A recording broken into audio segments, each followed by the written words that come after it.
Sebelum kita menonton videonya, tausiah beliau ini sekarang judulnya adalah Rajanya Preman Tobat. Oke, langsung saja kita sama-sama dengarkan. Baginda Nabi dapat hidayah dia. Ya Rasulullah, saya mau masuk Islam, boleh nggak? Oh boleh. Mengucap syahadat. Selesai mengucap syahadat, dia bilang lagi, ya Rasul, saya kan sekarang sudah masuk Islam. Baik, saya cinta Islam, alhamdulillah. Saya cinta Anda ya Rasul, bagus itu. Cuman saya juga cinta dosa. Ini aneh orang ini, preman tadi ya. Saya cinta Tuhan ya Rasul, saya cinta Islam, saya juga cinta dosa. Saya belum bisa tinggalin di dosa. Saya suka judi, suka mabuk, suka zina. Marah baginda Rasul dengar ini? Enggak, beliau senyum. Senyum. Orang yang tegasnya amar ma'ruf nahi munkar itu jangan masang muka kuburan. Manyu, muka ditekuk, jangan. Senyum. Lalu beliau bilang, lah Pak Sebi, nggak apa-apa dah, cuman begini Mas. Dari Jawa premannya waktu itu. Kamu suka mabuk, hobi. Kamu suka zina,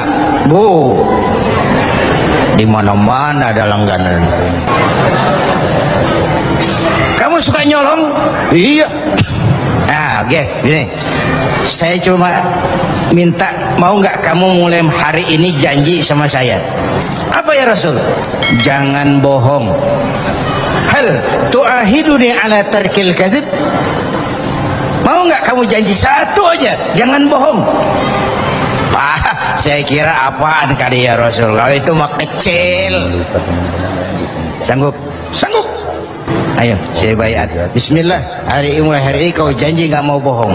Janji. Pulang. Sambil pulang di hatinya mikir, ma ashala ma talaba hadzal nabiyul karim. Ini Rasulullah kok gampang banget permintaannya, enteng urusannya. Saya terang-terangan nggak mau tinggal zina, nggak tinggal nyuri, saya suka mabuk, cuma disuruh nggak bohong. Encer. Dia kira nggak bohong gampang. Dia kira nggak bohong gampang. Padahal Nabi Allah Ibrahim pernah mengeluh, saya seumur hidup 3 kali bohong, saya harus tanggung jawab di hadapan Allah. Padahal bohongnya bohong bener. Seumur hidup 3 kali merasa bohong, bingung Nabi Ibrahim. Kita sehari 16 kali bohong, nyengir aja nyengir, nggak ada bingung-bingungnya. Udah, sambil pulang, hari berganti minggu, minggu pergi, datanglah bulan. Satu hari dia lagi jalan nih, si preman nih, mantan preman nih, melihat perempuan cakep, kenalan, dibawa ke rumah, masuk ke kamar, hampir terjadi. Mau zina lagi, hampir terjadi. Dia tegangan tinggi, hampir. Itu tadi teman-teman, tausiah beliau menceritakan tentang seorang preman yang bertaubat. Nyaris begitu mau terjadi, ingat, saya udah janji sama Rasulullah nggak mau bohong. Ntar kalau ketemu beliau saya ditanya, kamu masih zina? Nyautnya bagaimana? Nyautnya gimana? Kalau saya bilang iya, saya pasti kena hukum, udah Islam. Kalau saya bilang enggak, saya bohong. Padahal sudah janji nggak mau bohong. Perang ini, iman sama syahwatnya. Kata syahwatnya, udah sikat. Kata imannya, pikirin dulu, lu udah janji lo. Perang. Akhirnya imannya menang. Dia bilang sama tuh perempuan, Mbak Yu, Mbak Yu, Nun sewu Mbak Yu, ndak jadi. Loh, ndak jadi piye tuh Mas? Ya wis pokoknya ndak jadi. Selamat dari zina. Lain hari mau mencuri, sudah madda yadahu, tangannya udah dijulurin.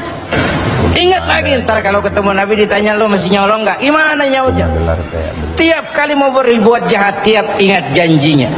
Tiap ingat janjinya terhindar dari perbuatan jahat. Paling akhir dia datang menghadap Nabi, ya Rasul, apa? Sadaqta ya Rasul, Anda benar ya Rasul. Kenapa? Yang Anda minta atuk, kedengarannya enteng, cuman pongkolnya. Saya nggak bekutik ya Rasul. Lihat pengaruh jujur dalam hidup. Kiai, mohon maaf kalau saya potong jawaban jujur Kiai ini. Nah, bagaimana dengan sifat dari hakim-hakim kita dalam memutuskan ini, Kiai? Ya, kita berharap mudah-mudahan mereka jujur. Perkara apa ini harapan hampa itu soal nanti lah. Yang penting kita berharap mereka jujur dan mempunyai rasa keadilan. Bapak Ibu hadirin yang saya hormati, ini satu dasar amar ma'ruf tuh, jujur. Yang kedua, tabligh, menyampaikan ini pun nggak gampang. Satu saat beliau lagi dakwah di kalangan elit, datang orang buta nyebarin agama, nanyain agama, agak masam, muka beliau agak berpaling. Turun ayat abasa wa tawalla an ja'ahul a'ma. Ya. Ayat yang saya sampaikan tadi, Allah mengkritik kepada baginda Nabi.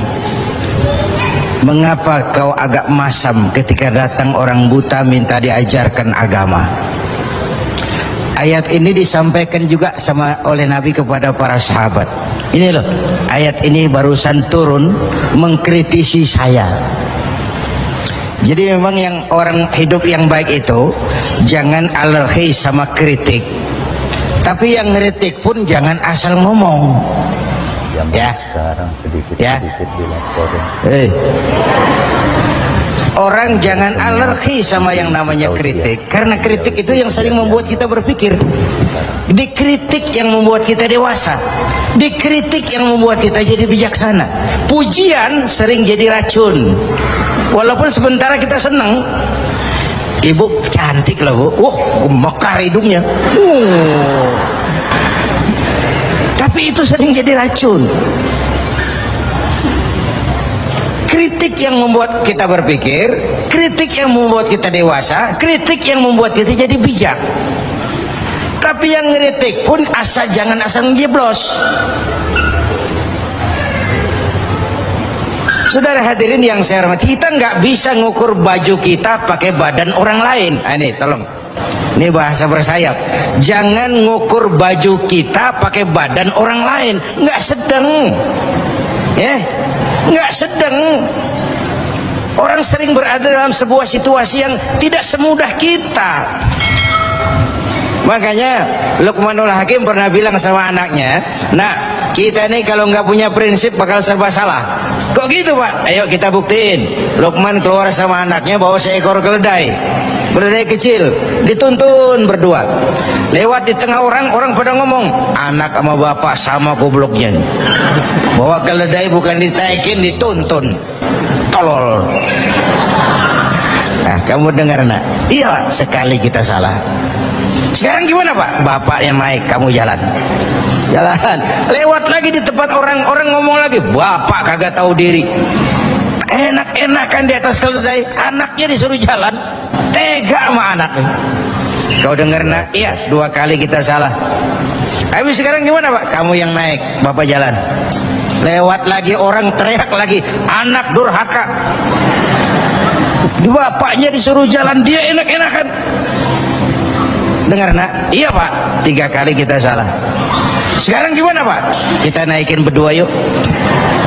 Naik berdua. Sampai di tempat orang banyak teriak lagi, anak sama bapak samanya ini. Tidak punya peri kebinatangan. Masa keledai kecil dinaikin berdua? Kejam. Nah, kau dengar? Iya. Berapa kali kita salah? 4. Habis sekarang gimana Pak? Sekarang keledainya nyok kita gotong. Gua pengen tahu orang ngomong apa.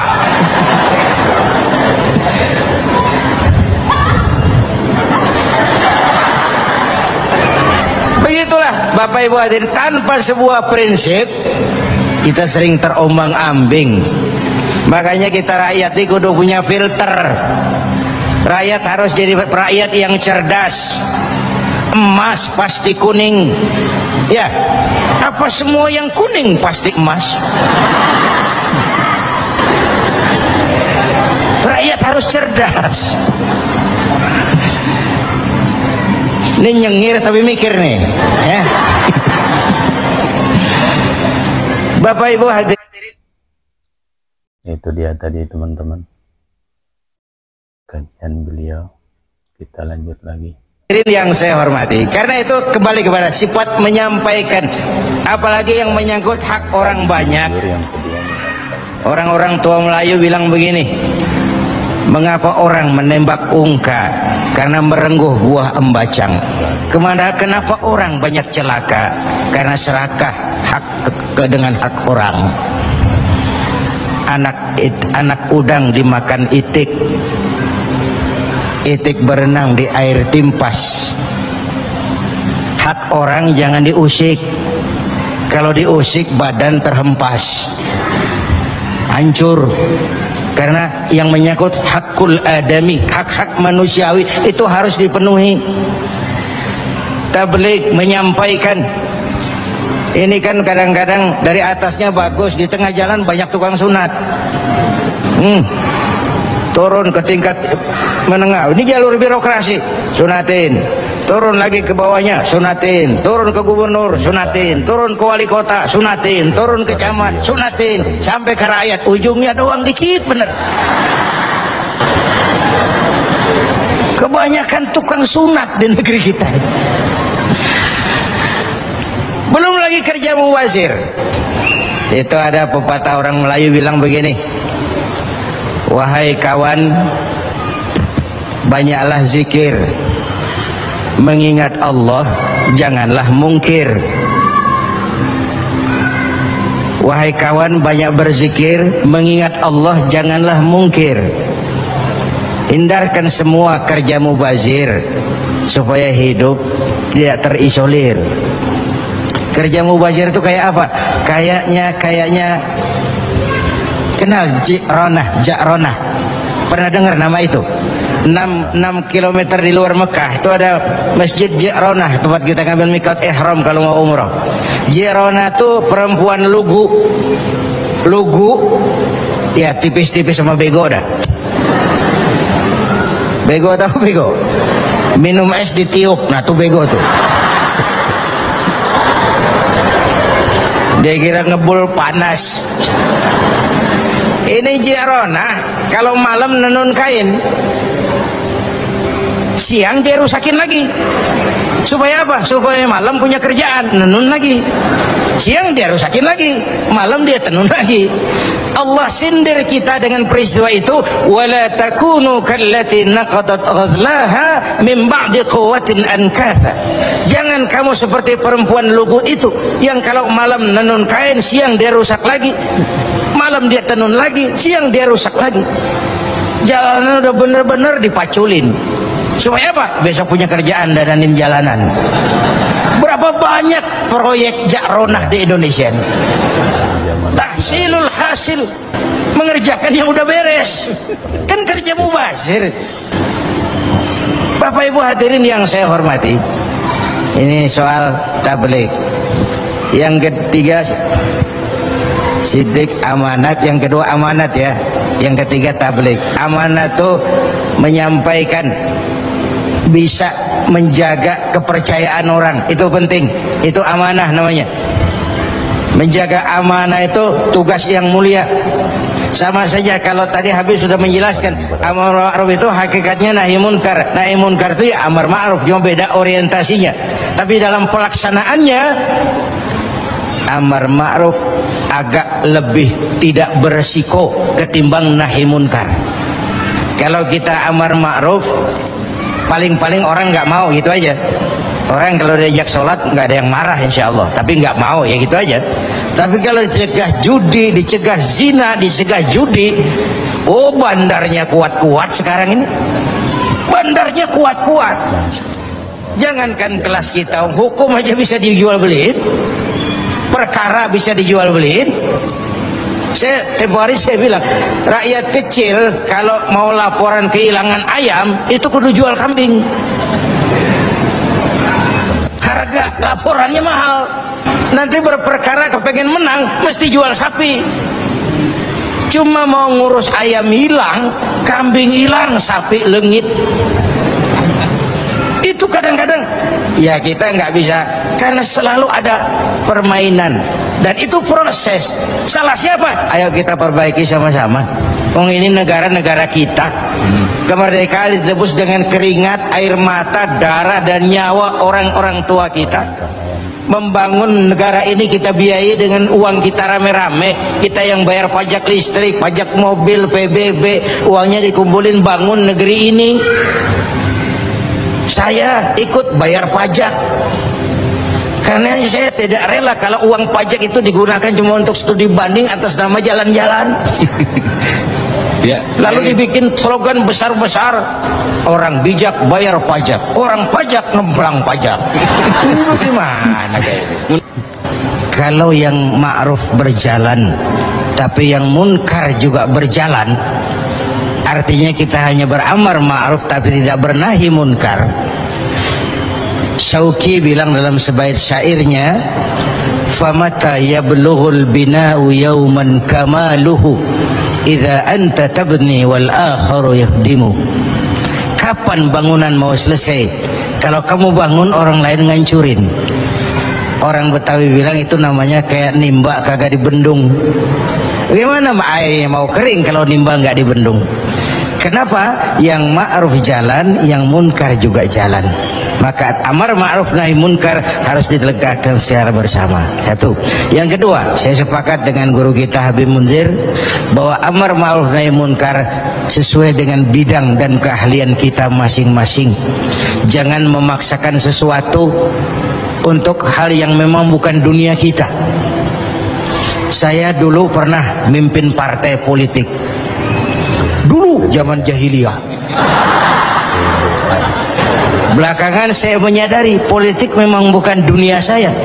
Walaupun partai politik perlu, tapi biarlah orang yang dunianya di situ saja yang mengurus politik. Saya lebih baik sama-sama Habib Munzir lah ngurus umat dan dakwah ini. Jangan memaksakan sesuatu yang memang bukan dunia kita di situ. Kalau kiai disuruh bangun jembatan, apa camat mau ngurusin tahlil? Itu yang kedua. Yang ketiga terakhir, semuanya harus berangkat dari husnuzon, baik sangka. Apa yang terjadi oleh tokoh lintas agama dan sikap Bapak Presiden, kita jembatani dengan husnuzon. Kita percaya pemerintah pasti punya niat baik untuk mensejahterakan rakyat. Kita juga percaya tokoh lintas agama punya tanggung jawab moral.